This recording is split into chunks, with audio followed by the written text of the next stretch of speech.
Good morning and welcome to Sports at Sunrise, where you get your morning sports opinions. My name's Caleb, and the guy next to me is a Vikings fan and a Rockies fan. That's Geek. Geek, how are you today? Hello, I exist. How are you? Man, I'm here, which is all I need to be. You know, Yeah. Are you sure that's all you got to be? I'd like to think so. Anyways, Geek, baseball. I don't want a baseball. Baseball Yes, you makes do. me sad.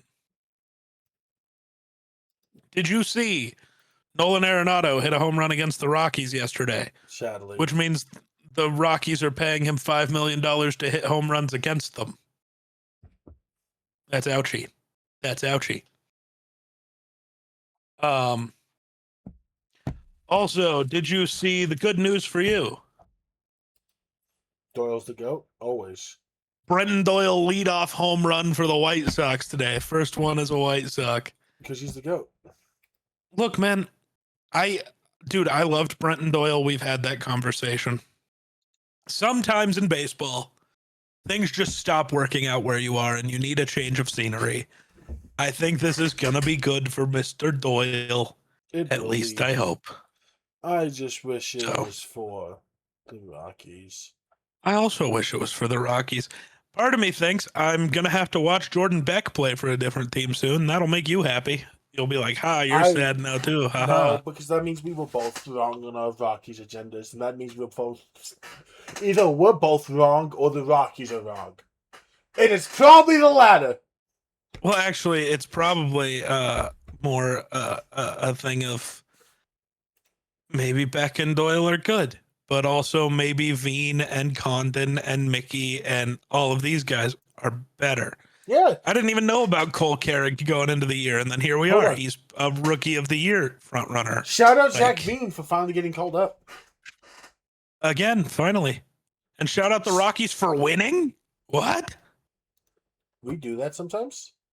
Shout out Mickey Moniak. He drove in the most important run of the game. Nice.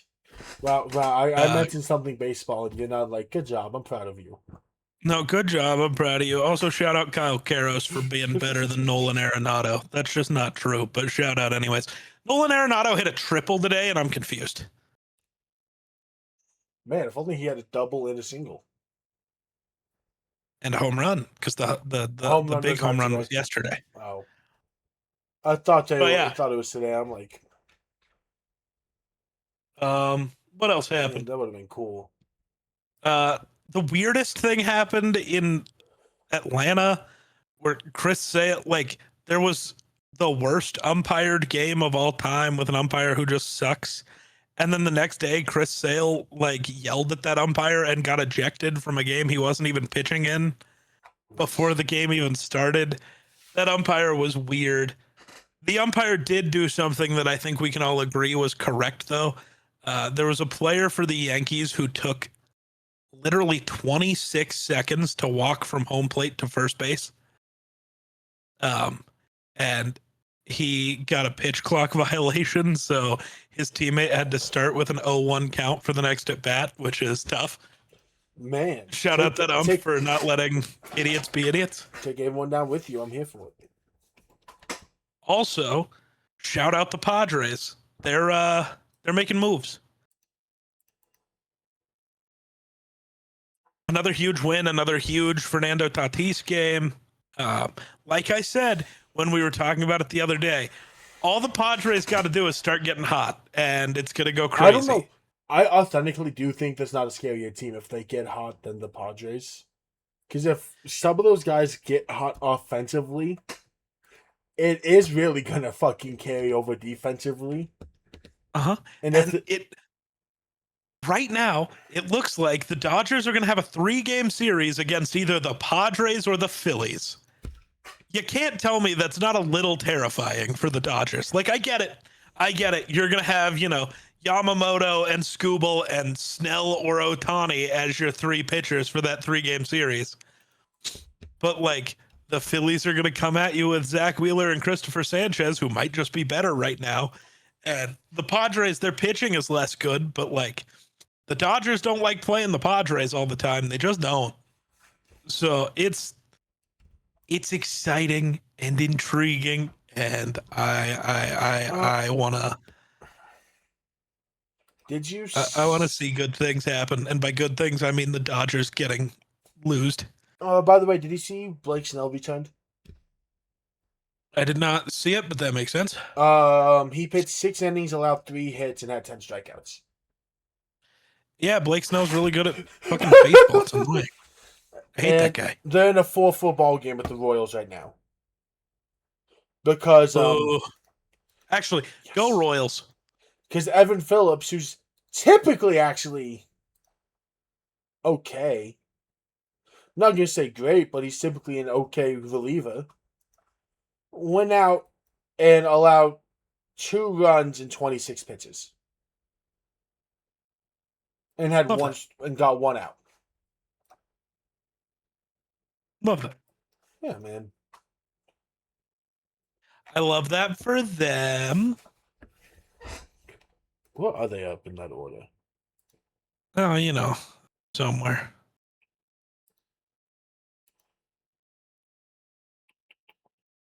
Let's see what this. No.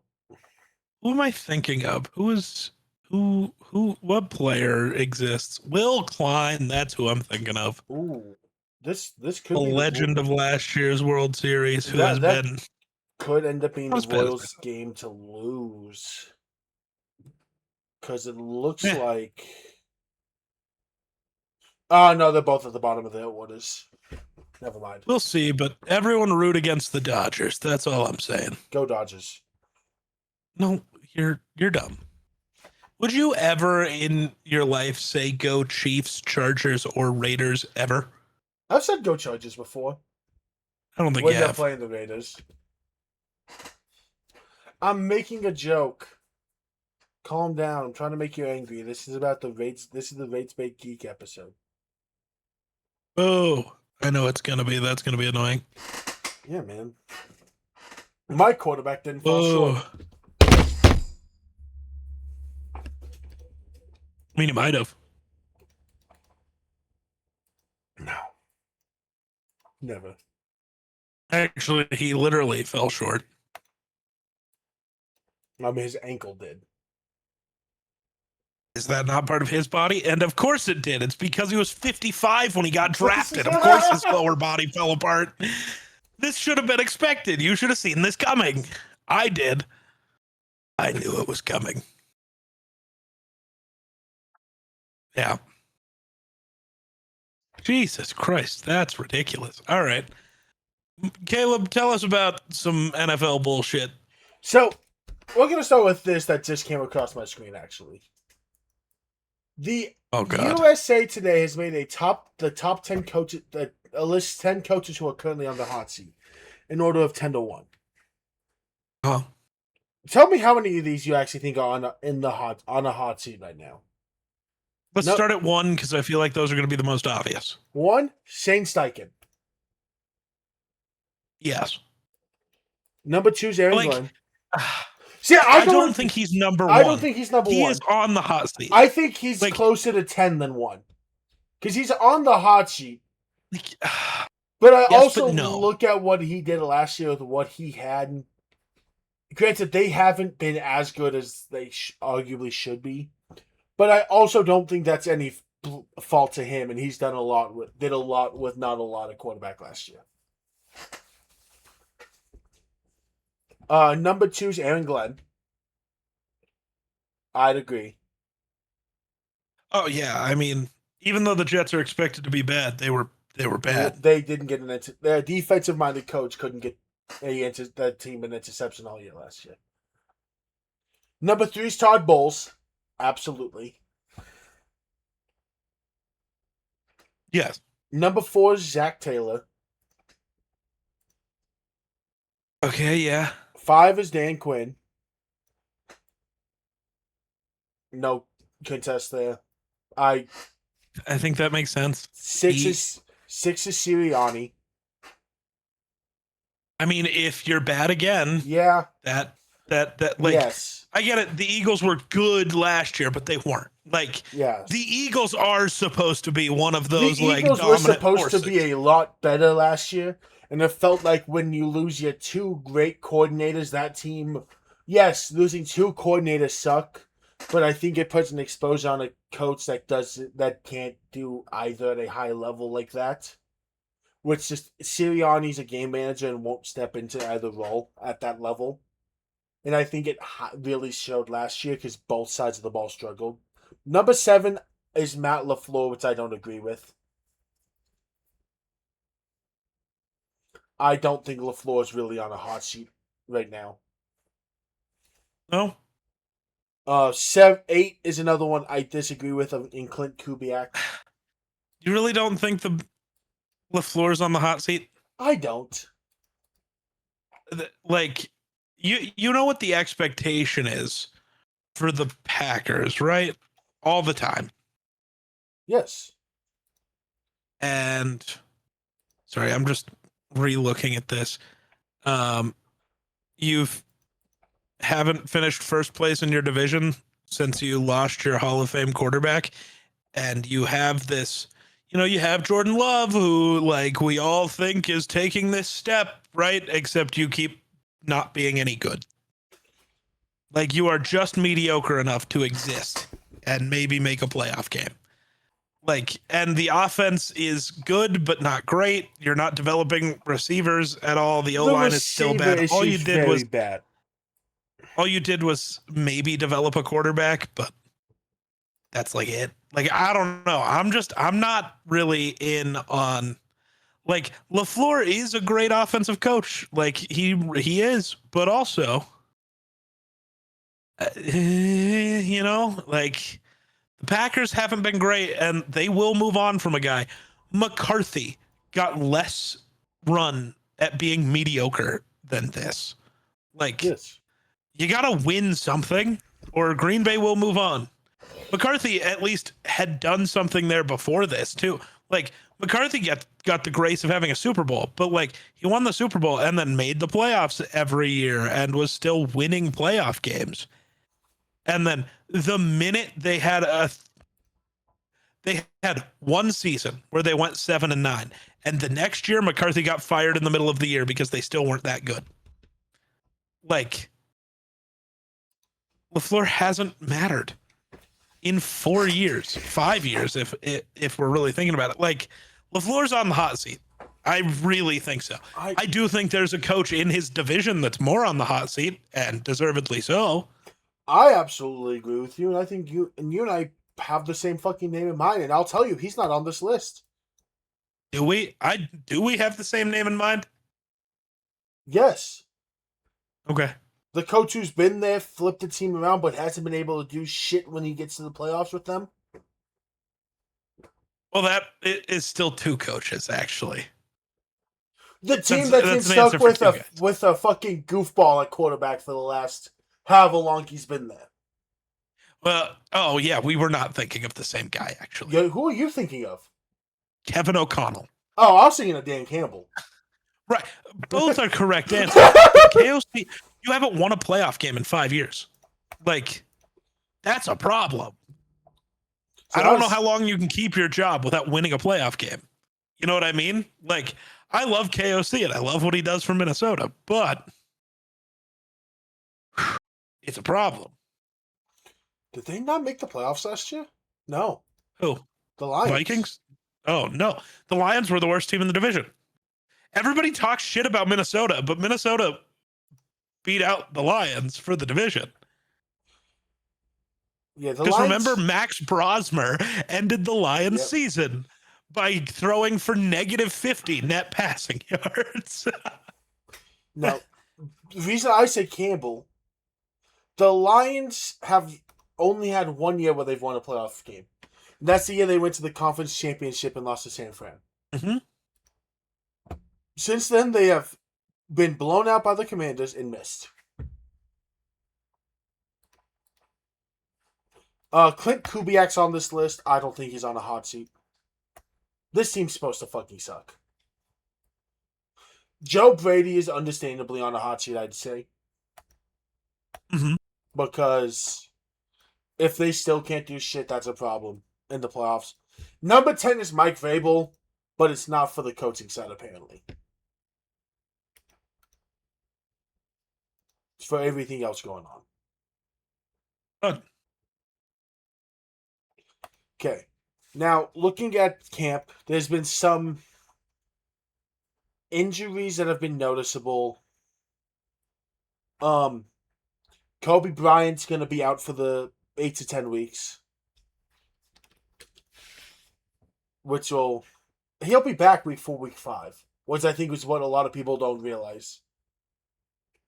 Yeah, but the Bears. So here's the thing: the Bears moved on from their best safety and interceptions leader, and the replacement for him's already hurt, and that defense is already one of the 5 worst in football. The Bears are due for some crazy regression, and that's going to be rough for everybody. I also though think the schedule that he's out the first 5, if he's out the first, let's say, 5 games, even if he's out the first 6, you'd rather have him be out for the first 6 than any of the games after that. They open up with Carolina, Sure. Minnesota, Philly, New York, Green Bay, and Atlanta, which sounds like a bad stretch. But the end of season, like the last 4 games of the season, is Buffalo, Green Bay, Detroit, Minnesota. Yeah, but like that last 4 games of the season doesn't matter if you're 1-5, 0-6, 1-5, even 2-4. You're fucked. At worst, they're You've 2 and lost the 4. division. At worst, they're 2 and 4, with 2 division losses. Okay, you keep cutting out because your internet sucks apparently Why right does now. it? Why is it only with you it ever cuts out? I blame you. I don't know, man. Not my fault. But so I have no clue. You said Panthers, Panthers week Vikings. 1, Vikings, Eagles, Jets, Packers are the first 5 games. If he's out till week 6, it just has Atlanta. The only team you can be confident they beat is the Jets. And even then, They're beating the Jets. sure, but okay. But you can't go the worst they'll be is 2-4. Who's the other guaranteed win then? I'm not saying this. I'm not saying this guaranteed win. I'm telling you they'll lose of those first 6 games. There's of these 50-50 games, they'll win one of the 2. They can Maybe. still beat the Panthers. They can still beat the Falcons. Oh, the Falcons is the 6th. Okay. They play Atlanta week 6. They can't beat the Panthers. The Panthers still have 4 pass rushers better than a single pass rusher on the Bears, even with Scorton out. Because the Bears can't rush the passer. Like the Bears are in a rough spot, and I don't think people are acknowledging it as much as they should. Their front 7's not good, and I think that's going to bite them in the butt. Front 7's not good. They have some issues in the secondary. Their secondary might be great if everyone stays healthy. We've never seen them all stay healthy, though, and they're already hurt. So we'll see how that goes. Like, I don't know. I'm worried about the Bears because their defense was already bad, and they didn't really do anything to fix it. No. Your big addition was you swapped out one safety for another safety, and we can't even be sure. I love Kobe Bryant. I wanted him to be a Viking. But are we sure Kobe Bryant's better than Kevin Byard? Like, are we sure? Because I'm not. And again, that's not a shot at the Bears, but like, it's not like you made this massive improvement. You're still in the same range, which is bad. Thielman will be good for them. Oh? Their rookie? Oh, maybe.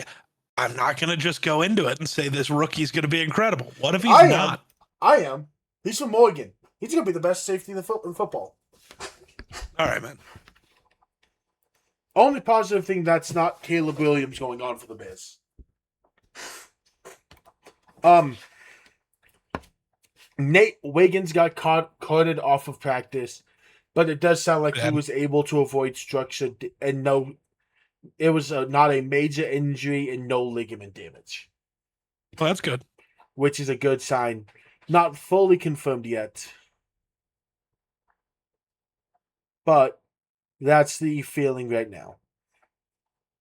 Let's see. Puka's having some groin soreness. He'll be fine. Josh Jacobs is set to miss at least 1 week as of now. Fun. The concerning one is Christian McCaffrey was listed with some soreness again. Nice. The last time he was listed with soreness, he was injured most of the season.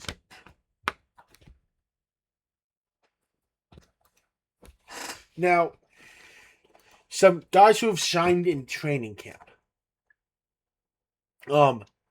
David Bailey is apparently been one of, if not the best Jets players through camp, and was that at the joint practice with the Buccaneers today. Fun. And a lot of reporters are saying they've been around the Jets for a decent amount of time, and they've never seen a rookie this good immediately in camps for them. Some of the guys Propaganda. and one of them, I don't know if you can count as a true training camp standout, because we saw how good he was at the end of this last season. And I'll save him for last. Denzel Boston for Cleveland's been really good, apparently. Jacoby Lane. Jadarian Price, who's supposed to be one of the K9 solutions. Mm-hmm. Cyrus Allen. Cornell Tate better look good. Yeah. Malik Willis has looked good. I think he will until the minute there's a real defense in front of him, and that's not a shot at him. The Dolphins just have zero NFL players. I don't think it's Dolphins just have one NFL player on that offense. Yeah. Did you hear that? Apparently, why can't I think of the coach's name? Told him be ready to be carried off the field at the end of every game based on the because Achan's gonna get 40 to 45 fucking touches every game. That man is gonna die. Yeah, Basul Tutin's looked really good, and the guy who I don't know if we can count as a camp standout is Parker Washington.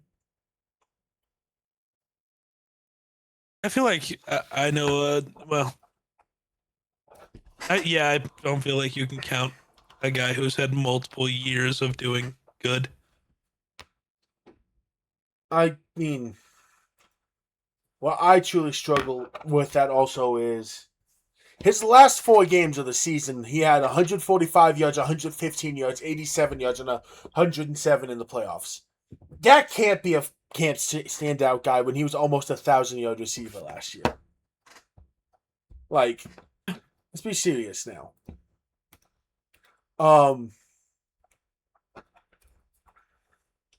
Another major camp standout, which has been outstanding for me, is Pat Bryant. Has apparently been spectacular at Broncos camp. Where people think there's a good chance Courtland Sutton is wide receiver 3 this season. Because of how good Pat Bryant's been at camp. Backs to doubt, but also. And apparently people expect Pat Bryant to be used the same way Peyton used Michael Thomas. I have heard that. But also, Sutton being wide receiver 3 is probably good. He's 30 years old, and he's always been mostly a jump ball guy. Yeah. That guy should not be your wide receiver 1. That's like making Mike Williams your wide receiver 1 5 years ago. That wouldn't be smart. And that's not a shot at Courtland Sutton. He's really good at what he does. But just because you're really good at what you do doesn't mean you should be a team's wide receiver 1. I would say he's one of the 2 best 50-50 ball receivers in the NFL whose job is that, and the other guy's in Cincinnati. Whose job is just that. And the other guy's in Cincinnati, and he's also damn good at that too. Right. And if you can he's also not a wide receiver 1. No. Like, you know what I mean? Like, that's just not what you should be. You need a real wide receiver 1. I don't know if he should be a wide receiver 3. He'll end up because we have Waddle now too.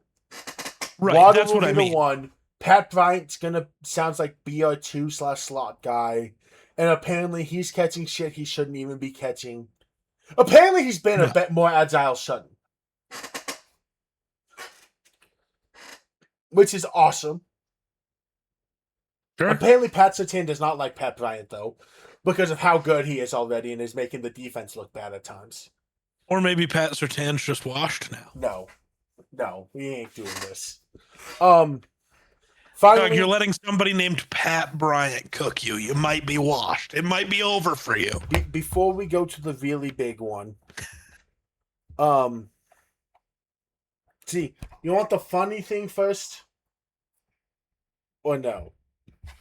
Sure.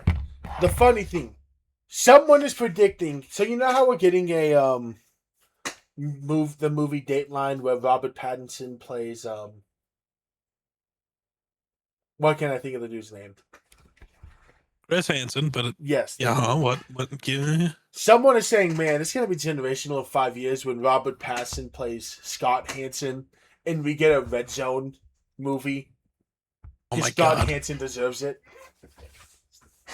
Now the serious thing, some Hall of Fame, not Hall of Fame things, some preseason things. Sounds like some major players are gonna play week 1 of preseason. Bengals are gonna play Burrow, the 2 receivers, and Jason Higgins and Dexter Lawrence week 1 in preseason. The fun one. Anthony Richardson's the starting quarterback for the Colts in preseason. Fun. And it is. I mean, who else would it be? Like, I get Riley Daniel Leonard. Jones has been. Dog. No, but you have to be a fucking moron. Like, No, genuinely anyone on the internet. Not you. Yeah. It's interesting because of the trade stuff going on with Anthony Richardson. It's still not. Because for the Colts, you don't have a starting quarterback right now. So who should it be? The best quarterback on your roster. Not know any world is Riley Leonard a better quarterback than Anthony Richardson. If you believe that, and you're not Riley Leonard or his immediate family, you're actually just an idiot. Like, that's it. That's it. You're stupid. And second, because there's trade rumors around Anthony Richardson, you want him playing with the best talent possible in the preseason so he can look good and drive up his trade value. Hey, there is no argument that he shouldn't be taking reps with the ones unless you're stupid. That's it. There's another option there, quarterback they could have going with them. Do you want to stop me now or after I say the name? Both. Yes. Easton Stick. No. But a lot of teams are actually going to start their guys week 1 of preseason. Especially the teams who've had injury problems with guys are actually going to play preseason this year. Maybe everybody should play preseason games. I think I've only All seen 3 of them. one team that isn't playing guys in week 1 like that. Yeah, and which team is that? I need to go. See, I saw one tweet that said they're resting key guys. Let me see if there's a. I'll find it later.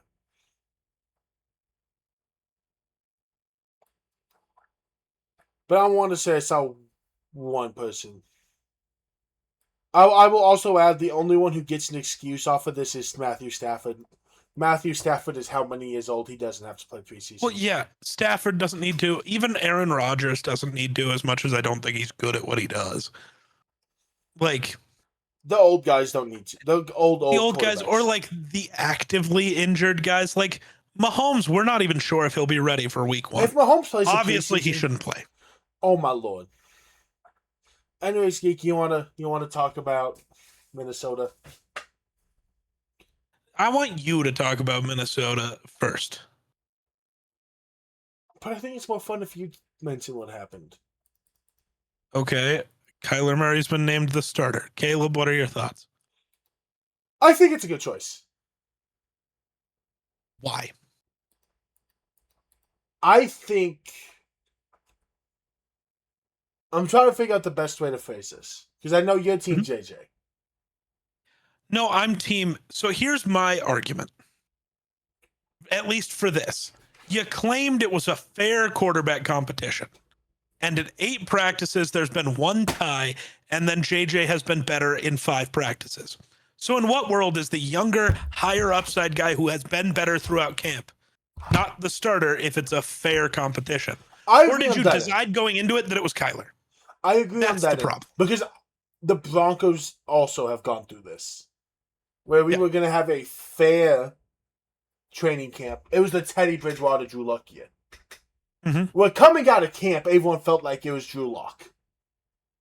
But if you watch camp closely, all the coaches made it seem very clear that there was always Teddy. And Locke had lost one day the entire camp. And they did this all the way through week 4 of preseason. And everyone expected Locke. And then it was Teddy Bridgewater. Teddy was the starter. And then Teddy was really good. So, I don't think this is a bad choice. I just think if you were going to do it this way, just name him the starter immediately because this was a pointless waste of time. No, I absolutely agree with that.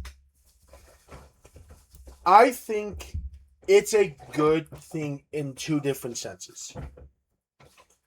I think the Vikings want to go with the safer in-game option that they have a better idea of what they're getting. So you want, at best, the bad version of... look, Kyler has not been that special in years. And let's talk, I made a YouTube video on this that I'm going to be putting out soon. But, genuinely, you think Kyler is going to fix the issue of our receivers not looking good? Hey, what is, definitively the reason Marvin Harrison Jr. looks like a draft bust? The fact that Kyler Murray doesn't know how to use a fucking wide receiver. I like Kyler. I really do. But also, let's not act like he's a superstar already. And could he have a Sam Darnold resurrection? Sure. But would I rather waste my time trying to redevelop a 30-year-old or, I don't know, develop the 23-year-old who's played 10 games? I've never seen a guy who is, 6-4 through 10 games and actually looked good the last 4 of the last year and then gets thrown out. Imagine if they did that to Brady or Manning or Josh Allen or Drake May, who through their first 10 games just looked worse than JJ did last year. It doesn't make sense. And I don't know. This feels like KOC is afraid to lose his job. I don't think betting on Kyler is actually what saves it. Because if JJ just looks competent, your job is saved. You need Kyler to go win you multiple playoff games, or you still probably get fired. I worry in this instance.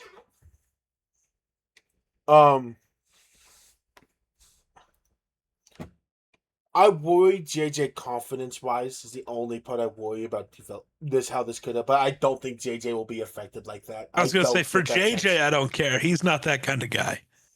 But I think he's pissed. That's the only thing I think. And honestly, I'm kind of excited for inevitably when he sees the field, because we know he's going to make it on the field at some point. Whether it's because Kyler sucks or gets hurt, JJ will play football this year. I think long-term for the Vikings, this will be better. Because I think JJ's going to be pissed. I stand on the side of it's better to let these young guys develop, not seeing the field every day, every week, on Sunday. I agree. That's why I wanted Darnold back for a year. I would have loved that. I'm huge on the whole... I stand by with Darnold last year, the Vikings win the Super Bowl. I think there's or at least are actually competitive for it. I think there's very much. We went 9-8 with Max Brosmer starting 5 games, dog. Come on. That Flores defense be hitting different. But I don't know. This entire process, all that has rang through my mind is the Kevin O'Connell quote. Organizations fail young quarterbacks before young quarterbacks fail organizations. Yes. And maybe J.J. McCarthy's not the guy. And the injuries obviously didn't help. But the Vikings failed J.J. McCarthy at every turn. Yes. So, with the young quarterback losing a quarterback battle, every single time the same question gets asked. Does the NFL have a developmental issue? Yes. Yes. And I think you and I will have different reasonings almost. So I think, number one, Guys got to stop coming out of college early. At this point, you can get paid to play in college, stay there and develop, because the days of you being able to develop on the fly in the NFL are gone. The minute you're not good enough, you will be moved on from because other people have to try too hard to save their jobs, which is fair. The NFL is too good at this moment. There's too much parity for you to be able to be mediocre. You need to be great or you need to be awful, and you need to get to it. Like, hurry up. And so you need to be staying in college longer. But that is also the issue, is college. I think the biggest issue is zero college teams are really prepping you for the NFL because of how different the game is. So even when you're staying in college, you're not developing the right way. You're not developing the skills that will matter at the next level. You're developing as what? An RPO player? We don't run the RPO in the NFL anymore. We haven't in a decade. Not really. Like, every college system doesn't fit what the NFL is. Okay, not every. There's obviously some, and there are some coaches who are better with it. But those coaches don't always get the top QB prospects anyways. Like, let's be honest. Arch Manning would be in a much better position if he was being coached by Lincoln Riley. Like, that's just how it works. But Lincoln Riley's stuck with having whatever Lincoln Riley's been stuck with since Caleb left. That year of Miller Moss and then whatever last year was. Like, and in the NFL, you don't get your chance to sit. What would be the smartest move for the Raiders this year? It's sit Mendoza. Even if Cuzzo is bad, Mendoza shouldn't play a snap. Barring injury, that's different. Like, I don't think you say Mendoza can't play if Cuzzo gets hurt and the option is Mendoza or fucking Max Brosmer. Of course you play Mendoza. But if Cuzzo's healthy, I don't care how bad he is. You let Mendoza sit and learn from him. Cam Ward would have benefited from that. Because for a lot of QBs, no matter how much time you get in college, JJ needed that 2 or 3 years of sitting. Why? Because you need reps, and you can't get them in live games that often. Anthony Richardson needed reps. He needed to be sitting and getting all the practice reps and getting up to speed with what the NFL is. But instead, these high upside guys are thrown out there. And yeah, every once in a while, you get a Josh Allen story where he gets those 5 years of just being not good so that he can finally be good. But nobody else is getting that. And so, yeah, the bridge quarterback idea exists for a reason. It's just too many guys are afraid of losing their jobs and bail on that idea. The young quarterback gets bailed on because the head coach is too afraid of losing his job. Where, as long as the quarterback works out, you'll be fine. And if you're that much on the hot seat already, maybe ownership should have moved on anyways already, because if you're already on the hot seat, your team shouldn't be drafting a quarterback. You just shouldn't. Like, the Jets, I'm glad they didn't draft a quarterback this year. That would have worked out poorly. Because if the Jets fire Aaron Glenn, you're restarting. And then you're screwing over that rookie quarterback. Why did Hugh Jackson get to stay the quarterback in Cleveland, or the coach in Cleveland after they drafted Baker, after the worst season ever? That was stupid. If the Giants wanted to move on from Dable, and they knew they did, why did they let him pick his quarterback and pretend that he was going to get time? Why did the Titans stick with a coach for Cam Ward that you knew you were going to get rid of? Like, you have to think about the development plan for your quarterback when you're the team drafting. Because as a GM, you're going to get lots of shots 90% of the time. That shot fails as soon as your quarterback fails. So give your quarterback the best chance. The NFL as a whole, it has a development problem, but it's more important for quarterback. Every other position develops fine and gets the time to develop. Dallas Turner drafted in the same class as JJ McCarthy.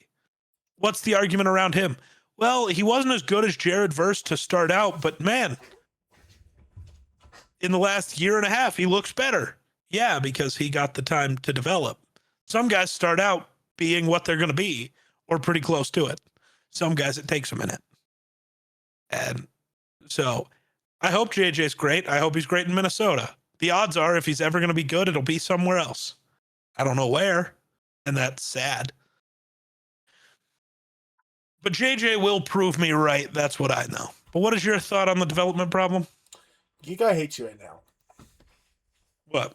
So my big standpoint is it starts in college. Here's the issue. Yep. You argued exactly my argument for why college football has been failing the NFL as well. Back in the day, college offenses were actually a little more complete and asked more of the quarterbacks. And I can't stop but think back to all the clips we've seen of Gruden's QB camp that he still does with rookies, and the amount of guys who walk in there and do this. Just clap, and that's how they snap. That's why the issue starts with college football. You look at the quarterbacks who... You sometimes get the quarterbacks where you can actually go do shit with them. You want to know what made 2019 LSU special? They didn't hold back on what they gave Burrow. They said, Burrow, you act like you're the guy. You're going to go out here and run a pro-level offense, and you're going to either sink or you're going to swim, and he's the number one pick and one of the better prospects we've seen. Trevor Lawrence, he didn't get the grace of having some simple offense that was RPO and hands you what you get to do. He had to actually go run a pro-style offense. Mendoza, I'm interested in what happens with Mendoza because Mendoza's ran the closest to a pro-style offense we've seen in the last few years in college because he's not the typical runner. Yeah. He's not the guy who you're going to run a million read options with or just go out and scramble. Well, but that's the thing. Indiana's offense wasn't pro style. That's the biggest issue. Nothing of what, like, it's the same as what they ran for Jackson Dart at Ole Miss. It wasn't really close. He's just not a runner. You're right. But it's the layout of everything. He's not going to be processing the field correctly yet. But what they did do is they asked him to actually read the field in a lot of the RPOs. A lot of the RPOs weren't just this or this. A lot of the RPOs, if I remember reading right, he controlled a lot of what the route ended up being for the RPO.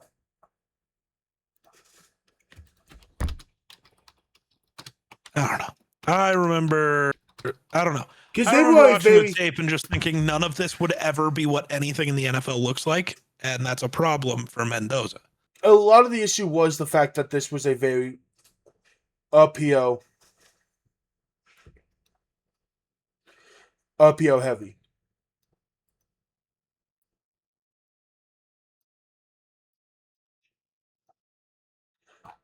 I think Mendoza actually read the field a decent amount for them. And I think it showed at times, and you know what he's capable of. And he's also played with 4 different styles of offenses in his college career as well. Yeah. So he's not a one-trick pony either offensively. We think. But I think I think college teams lose their focus on what they're supposed to do. They're not just supposed to go out and win a natty, but they're also supposed to develop still. And developing is half of the game for these coaches. They don't want to develop a quarterback because they feel the need they have to go win with a quarterback. Because you do. You get one shot at developing a quarterback, and I think the coaches are doing it wrong. Yes, I don't think Arch Manning's a bad quarterback. I think he's not in. I think Arch Manning would do better in what a lot of the Mannings seem to do better in, and give him an actual complex offense to work in instead of he hasn't just been able to get away with knowing nothing or doing the simple shit. Arch Manning, I guarantee you, the moment he started to throw a football was getting all these terms thrown at him. Texas runs a very simple offense. You have a gosh darn Manning where you can run a complex offense and be damn good with it. I think there's also a issue of expectations. And I think the best example of this is Anthony Richardson for expectation. Teams expect guys out of college, no matter what, if they draft them in a high pick, to be like a edge rusher. You draft him high, the expectation is for him to contribute early on. You don't draft a edge rusher in the top 10 and expect him to take 2 or 3 years to develop. You don't take a cornerback pick 8, for example, and expect him not to be a great cornerback stepping into the league. Right. You don't expect a running back or receiver to have those same issues. You expect those guys to, the moment you get in the league, you guys should be great. I think a lot of teams are trying to put that same expectation on quarterbacks. Right. Well, not simplifying everything for quarterbacks the way they do for receivers. Like, because like the biggest thing is you're in charge of the offense. It's not, the quarterback doesn't just have to know his job. He has to also know everybody else's job. The receiver only has to learn the receiver's job. He's listening for one letter and one number, you know, he's listening for one thing. Yes. And that tells him what he needs to do. And like, especially with everything in college not being complicated like that, the quarterback doesn't know his own job yet. Like this takes time, especially for some of these teams. Like, will Ty Simpson be good? I don't know. I genuinely don't know. But he's going to McVay's offense, right? That's a complicated offense. So guess what he gets? Barring an injury, he gets at minimum an entire year to learn that job. JJ McCarthy went from the most simple college offense in, like, they still had real expectations for JJ to do things, right? Like, JJ was different than even Anthony Richardson because Michigan did put a lot of things on their quarterback, but it was also still 65% turn around and hand the ball off. You know, like, that matters. And then you're sending him to the NFL to Kevin O'Connell, who operates one of the most complicated offenses in the league. Yeah, it's going to take him a minute. That's also partially why I worry about the Kyler Murray thing. That's why we've seen other quarterbacks come in who, like, why didn't they work in the KOC reclamation project? Because they don't have that grasp on things yet. And they didn't pick it up fast enough. What guys work? Oh, Kirk Cousins, whose whole career has been learning the complicated offense. Sam Darnold, who in college and through most of his career, what was best? Learning the complicated offense. When was he bad? With Matt Rule and Adam Gase, where there's nothing to it. Don't get me started on Adam Gase, the same guy who walked up to his running back, said, hey, it's going to rain a lot on Sunday, so we're going to pass the ball. Yes, that's what I told my running backs. Hey, instead of running the ball like we should in a very red game, we're going to throw the ball downfield and catch them in what they're not expecting. Hey, you're trying to catch them off guard. But yeah, like,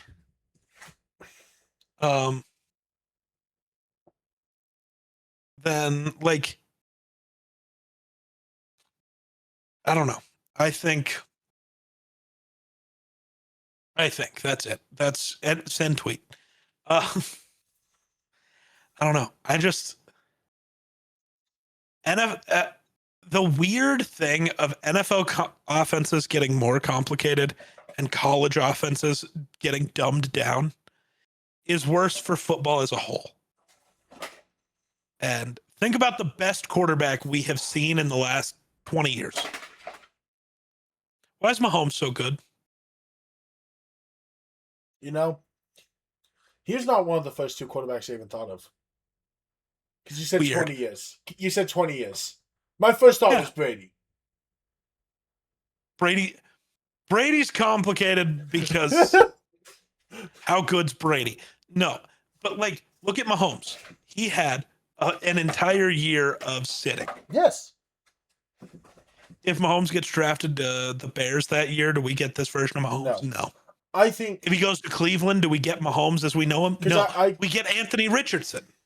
That's I what we get. I got in this debate with someone earlier, unironically, about this same thing because he was arguing that it's a developmental thing on the quarterback's fault, and I'm like, no, teams saw what Lamar Jackson sitting for half a season did and being great for the stretch he played, and Mahomes in the last game of his rookie year, and these few rookies like C.J. Stroud who comes out and is outstanding their rookie year, and Hmm. think, yeah, that's what's going to happen with a quarterback who we draft high, and not realizing, yeah, the guy who gets drafted to sit behind Alex Smith in an Andy Reid offense and gets a year of development is going to be really damn good. Yeah. Yeah, one of the best athletes we've ever seen in football who, his rookie year, they didn't ask him to do much other than run, really, is going to be really good at football. Because they also simpled it down for them in the games they played in. Like, let's see. Lamar played 7 games, didn't even average 200 yards passing a game. That's crazy. Because they simpled it down for him. He did almost average 100 rushing yards a game. But they did what a good NFL team is supposed to do with a rookie quarterback. Dumb it down and make it simple. Yeah. Don't think you can have your whole script. Like, I'm coaching freshman football right now. We're dumbing this shit down to the basics for the quarterbacks. They have to know a lot still. And the expectation is still for them to know a lot. But we could throw so much more at them right now that we're not, because we got to develop them. Yeah. They have to be developed, and we've had the talks of, if something happens at the upper levels, we need to pull one up, do we even want to? And the answer's been no.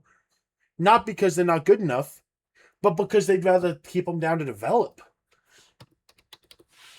I don't know. The reason this bugs me so much, I think, specifically in this case with JJ, is like the Vikings have been where these top picks with a lot of talent go to figure it out. Like, look at Sam Darnold, look at Daniel Jones. And it's crazy that you're giving up on your own guy that is your own version of them this early. Like, that's why it bothers me. Like, if this was the process in Denver, it makes sense, right? Like, that's not a shot at Sean Payton, but Sean Payton is not known as this guy who is reviving QB careers, right? This process doesn't feel this way if it happens in Kansas City if Justin Fields doesn't work out, right? This process doesn't feel weird in most of these places, but Minnesota is supposed to be this place. But they're giving up on their own guy, and that doesn't make sense.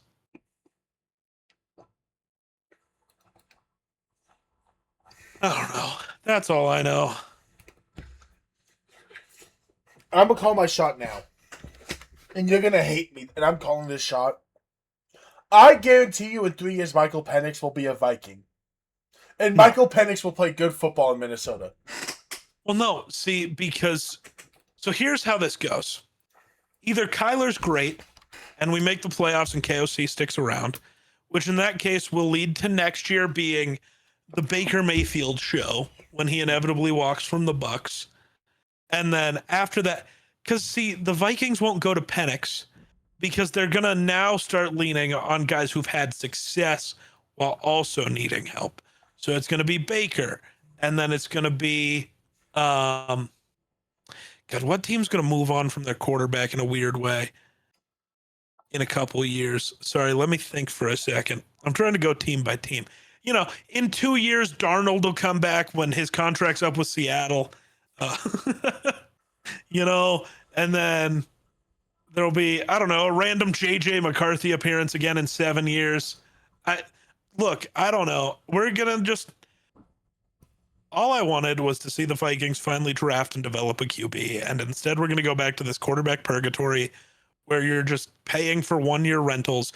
And then you get idiots on the internet, idiot Bears fans saying Vikings fans don't have it that bad because you keep getting above average quarterback play every year, even though it's never from the same guy and you're always having to struggle because, you get that one good year of Gus Frerotte and that one good year of Brad Johnson, that one good year of Favre, and that one good year of a quarterback isn't going to solve any of these issues. I don't know.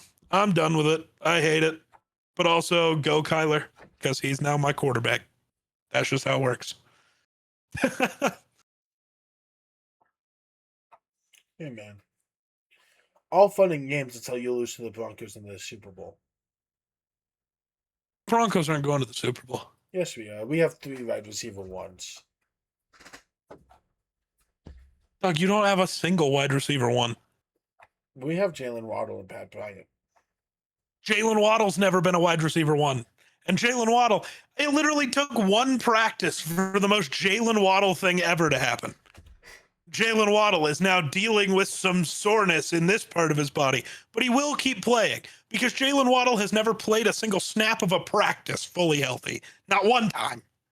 He doesn't miss games, but never is he healthy. Have we ever seen Jalen Waddle at full power? No. Will we ever? No. How should I rage bait geek? Please. He's better than Jettas. At nothing. Yeah, yes, there's something he's better at. Being a wide receiver too? No, he's faster.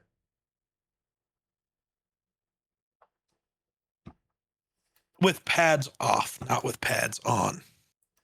Both. Just because you ran slightly faster in the 40 doesn't mean. Now I gotta Google this. How close was this?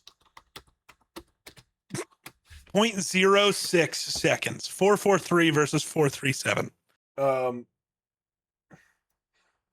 I don't think this is the right guy. What are you talking about? Oh, that extends. There's also a linebacker who was in the 2026 draft class named Justin Jefferson, who made a 4.57.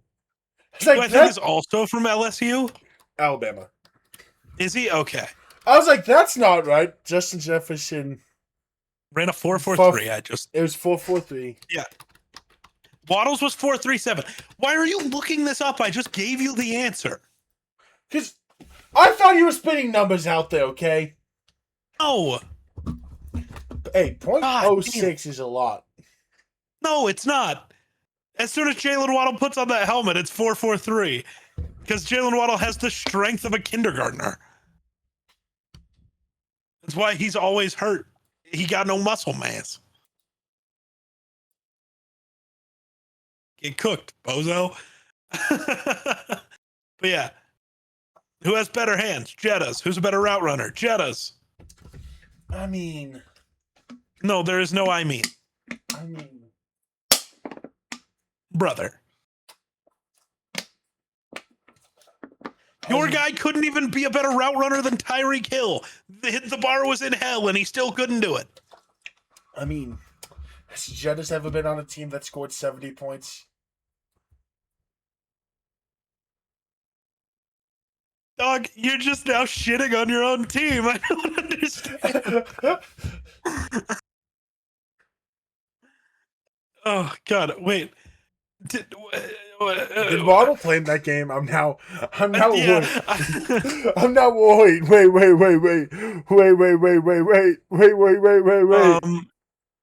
Let's see. What did Jalen Waddle do in that game? I don't even know if he played. I swear he was not wide receiver one. Guess who didn't? Well, guess who at least didn't get a target? There's no way. Let's go. No, you lose. You know who has a teammate who at least played on a team that scored 70? Jettas. Shout out Andrew Van Ginkel.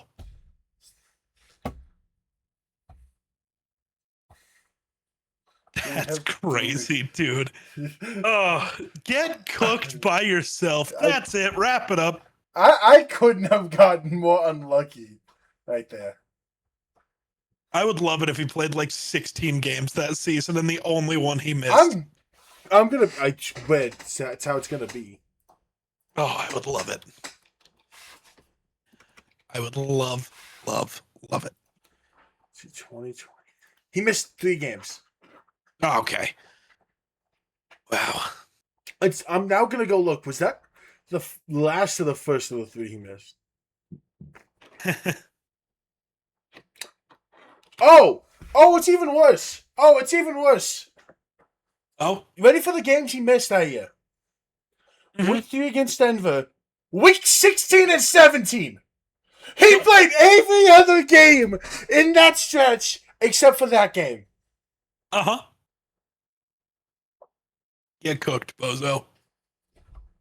Did they just not play any one of these 2 games, maybe? No, they played. I only asked that because they lost the week 17 and 18 games. One of them was 56 to 19. Yeah. Oh, and that's the other one Because when they weren't Tua good. got hit. No, Yeah. this was the playoff year.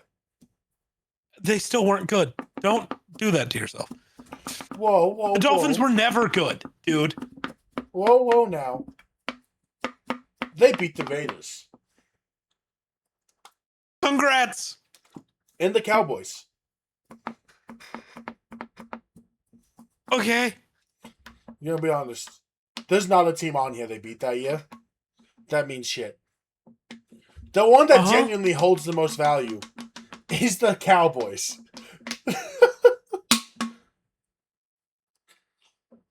Anyways, do you have anything else, Geek? No, I don't think so. Anyways, that does it here at Sports at Sunrise. We hope you have the most outstanding, phenomenal day. And bye!